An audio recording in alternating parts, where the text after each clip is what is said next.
Hey, j'espère que vous allez bien, on se retrouve aujourd'hui pour une nouvelle vidéo. Pour ceux qui ont l'œil, vous vous rendez compte que je suis pas au même endroit que d'habitude, simplement parce que je suis dans mon nouvel appartement qui fera office de studio jusqu'à présent. Voilà, donc pour l'instant c'est pas du tout fini, il manque vraiment beaucoup de décoration pour que ça rentre bien. Pour l'instant c'est un peu brouillon, c'est pour ça qu'avant de faire des vraies vidéos avec mon setup, mon ordinateur et tout, pouvoir faire des vrais montages, pour l'instant on va rester sur des formats assez classiques. J'ai pas pu faire la vidéo Mangatech abonné, je suis désolé pour ceux qui avaient participé. Aujourd'hui j'ai voulu faire un concept plus chill, donc voilà, parler des news, des mangas, des animés qui se passent en ce moment dans le monde entier, mais surtout en France, et vous tenir au courant de tout ça. Alors faut savoir qu'il n'y a rien d'inédit, toutes les news ont tourné sur Instagram, sur les forums, etc. Mais il y en a certains d'entre vous peut-être qui sont pas au courant de tout ça. Alors vous, j'espère que vous êtes au courant, mais si vous ne l'êtes pas, vous êtes au bon endroit.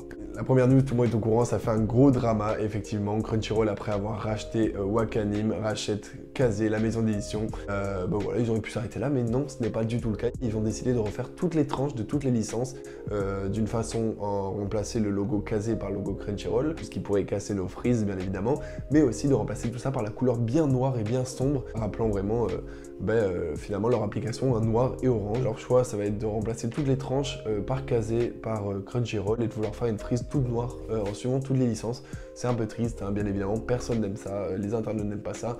Donc pour l'instant, on ne sait pas s'ils vont écouter les fans ou pas, et on espère que oui, ils vont nous écouter, qu'ils vont pas changer ça, même s'il y a très peu de chance, vu que le programme est quand même assez bien lancé. La deuxième news, c'est la fin de Wakfu annoncée pour fin 2023. Et pour le coup, c'est plus une news personnelle. Moi qui suis énormément fan de Wakfu et de Dofus, ça me fait extrêmement plaisir. On avait attendu la fin de la saison 4. Malheureusement, ils n'avaient pas le budget. Donc je crois que c'est les fans même qui vont participer aussi au financement de cette dernière. Donc on espère que ça va être hyper qualitatif. On attendra le temps qu'il faudra et ça nous ira. De même, personnellement, une autre news qui fait plaisir, une news qui mérite vraiment sa place dans la vidéo, c'est l'annoncement enfin du tome 10 de Made in Abyss qui sortira en octobre. Donc la couverture vous a été dévoilée, elle est juste ici et honnêtement elle est pas mal. On voit que Made in Abyss c'est un monde assez calme, que ça va être très chill, qu'il va y avoir beaucoup d'ecchi, etc. C'est absolument faux, c'est un monde cruel. Lisez Made in Abyss, vous allez être surpris, ne vous fiez pas surtout au cover.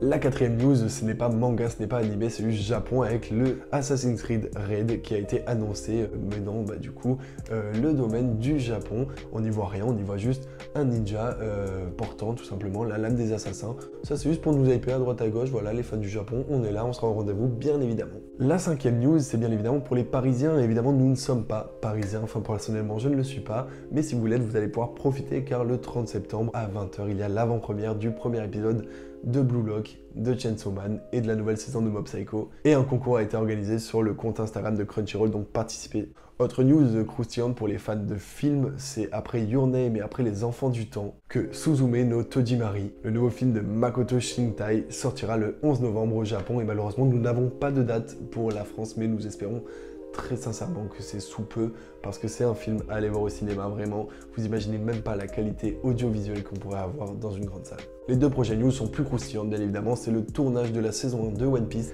qui a été fini en live action. Donc voilà, on attend bien évidemment la saison, que ça vous plaise ou non, pour 2023. On attend, non mais sérieusement, les critiques, les gars, faut se calmer. Moi honnêtement, je suis hyper impatient de voir ce que ça va rendre. Je suis pas hyper hypé, je suis hyper impatient de voir ce qu'ils ont à nous proposer, avec des personnages réels, avec des effets spéciaux. Honnêtement, ça peut rendre le truc super bien. Il y a eu les moyens avec, il y a eu les décors confutés. Honnêtement, moi ça m'a pas déplu, même si c'est vrai que c'est un mouton le mairie. C'est pas grave, honnêtement, les gars, il y a moins de moyenner. Et dernière news, bien évidemment, on va finir sur One Piece. Pourquoi? Parce que One Piece, c'est la vie, bien évidemment. Le jeu One Piece Odyssey arrivera cette année en 2022.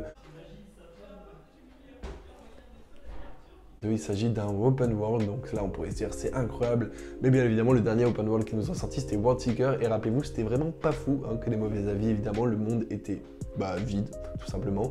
Et là on pourrait être à la fois hyper surpris, hyper se dire putain c'est fou, c'est le premier manga du monde entier et on va nous faire un open world de fou, c'est un monde avec un énorme univers.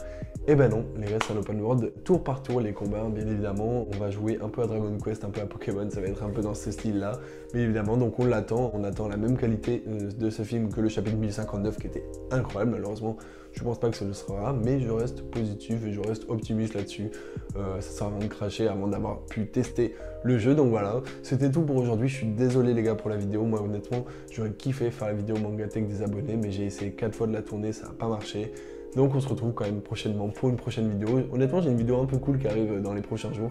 Je suis pressé de la sortir, c'est pas possible. Mais en tout cas, voilà, j'espère que vous avez quand même passé un bon moment, que vous avez appris quelques trucs à droite à gauche. On se retrouve la semaine prochaine pour une nouvelle vidéo. Ciao.